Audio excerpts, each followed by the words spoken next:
Hello po, magandang araw po sa inyo. Na ito na naman po si Tatang Joe upang magpaabot na naman ng mga impormasyon tungkol pa rin po sa pangkalusugan ang pag-usapan po natin sa ngayon. Ang pag-usapan po natin sa ngayon, gusto ko lang po na mag-share tungkol sa nakakatulong sa akin doon sa aking naramdaman. Lalo na doon sa aking mga pangingimi ng kamay at ito pananakit ng daliri ko, braso, saka yung balikat, dito sa aking liig, masakit. Ito, masakit ito. Yun, para pasma. O kaya matindi talaga ang pananakit ito, naantak siya, masakit. At siguro doon sa aking nagtatrabaho ako, pag uwi sa tahanan, bahay, pag uwi ko ay malayo iyon, ay kapag na noong una kasi, kapag pawis na pawis ako tapos nag-drive naman, aircon yung sasakyan, dito natama yung lamig, yun nasakit dito. Palagay ko yun ang naramdaman. O kaya minsan pagdating ko sa bahay, nag-drive tapos nanghinaw ng tubig, naglilinis, ng sabon, yun ang naramdaman ko. Masakit, minsan na ganyan na nga ito tapos nasakit ang mga ganito, kaso-kasuan. Talagang grabe ang naramdaman ko. At minsan pa, ang naramdaman ko yung pangingimi doon sa aking binti. Namimitig siya. Masakit, tapos namimitig. Pati tuhod ko, masakit. Naantak. Tapos ito, ninihilot ko palagi, pero masakit talaga siya. Kaya nung nagkakataon na may nagregalo sa akin, sa amin, ng yung tinatawag na virgin coconut oil. Kaya ngayon gusto kong i-share sa inyo kung paano sa akin nakatulong ang gayong panghaklas. Yan, ito siya. Ganito yung iniregalo sa akin, virgin coconut oil.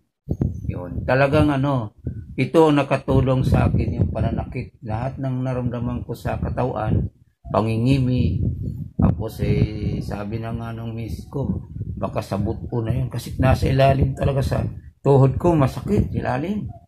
O talagang rayuma, palagay ko rayuma na yun.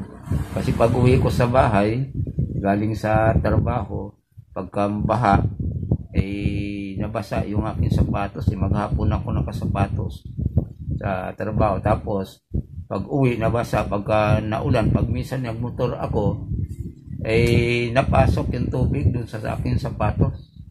Kaya namimitig yung aking binti. Pag namimitig, talagang grabe ang sakit. Halos di ko na makatiis hanggang hita. Masakit. Kaya ang nakatulong sa akin, nabuhat nung narigaluhan kami ng 2 piraso nito. Yun, nakatulong. Kahit anong, basta virgin coconut oil, kung kayo man ay marunong gumawa, pwede naman gawin yun. Pwede, pero ako naman, bumibili na lang ako. Kahit anong minsan nga, iba-ibang mga gumawa, basta virgin coconut oil, pareho lang din sila ang bisa. Magaling. Kaya talagang subok ko na mahusay. Kung mayroon kang rayuma, pasma, para na anumang naramdaman mo sa iyong katawan, o minsan nga, kapag ako ay inuubo, sa pinapahilot ko yung likod ko nito, virgin coconut oil, pagkatapos, nahaplasan. Yun pang haplas ay pinahilot. Yun. Gumaling yung pakiramdam, lumuluag yung aking lalamunan. Pati lalamunan ko dito. Inihilot ko ito ng virgin coconut oil. Kaya napakahusay para sa akin mga kabraso ang virgin coconut oil doon sa aking mga pananakit ng katawan. Kaya ito, sinishare ko rin sa inyo. Kung mayroong man kayong rayuma, pasma, anumang naramdaman mo sa inyong katawan, o kaya pagka inuubo, minsan kasi hindi lahat ng ubo ay problema sa baga. May inuubo ka dahil lang doon sa mga lamig-lamig sa iyong katawan. O ipapahilot mo, haplasan mo ng virgin coconut oil. Yan. Kung kayo man ay marunong gumawa, mabuti.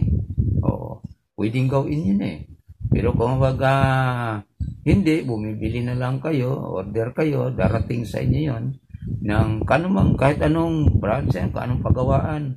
Basta virgin coconut oil. Kasi ako, kung anong nakita ko doon, order ako. Ayun. Hindi ako nagpapawala ng ito. Kasi mas maganda, lalo na kapag tayo ay medyo may edad-edad na, makakatulong talaga. Kasi nung nakaraan talagang masakit yung liig ko. Dito. Natakot ako kasi minsan nataas yung presyon ko. Akala ko, tapos itong balikat ko, napakaantak, masakit. Pinahaplasan ko to, pinahilo, tapos minsan nga ako na lang naghahaplas. Yan. Nawala yung naramdaman ko. Kaya ito ay ni-share ko sa inyo na kapag may naramdaman kayo, sumasakit ang iyong balikat, nangingimi, namimitig, sumasakit ang mga tuhod, o may rayuma kayo, ito lang ang kailangan niyo haplasan. Ang ginawa ko, tuwing gabi lang ako bago matulog, naghaplas ako. Tapos kagabi nga, sumasakit din ang aking ganito. Haplasan ko na agad, hindi na natuloy. Kaya subukan nyo. At makakatulong sa inyo kapag may naramdaman kayo. Lalo na dun sa mga tao na galing sa pagka-stroke. Pwede nyong panghaplas nito, virgin coconut oil. Yun. Para maalis yung mga sakit, pananakit, lalo na dun sa mga ganyong sitwasyon, kailangan nyo may panghaplas din na makakatulong sa inyo. At yun lang mga kabraso, ang nais kong pinaabot sa inyo. Sana yung mga impormasyon na yun na aking isinare ay makatulong sa inyo, sa atin, para magtutulungan tayo upang maalis yung ating mga naramdaman sa ating katawan. At maraming salamat sa inyong pag-subscribe sa akin. At yung hindi pa po nakapag-subscribe, pakisuyo lang po na pakisubscribe kay Tatang Jo TV. Muli, magandang araw sa inyong lahat.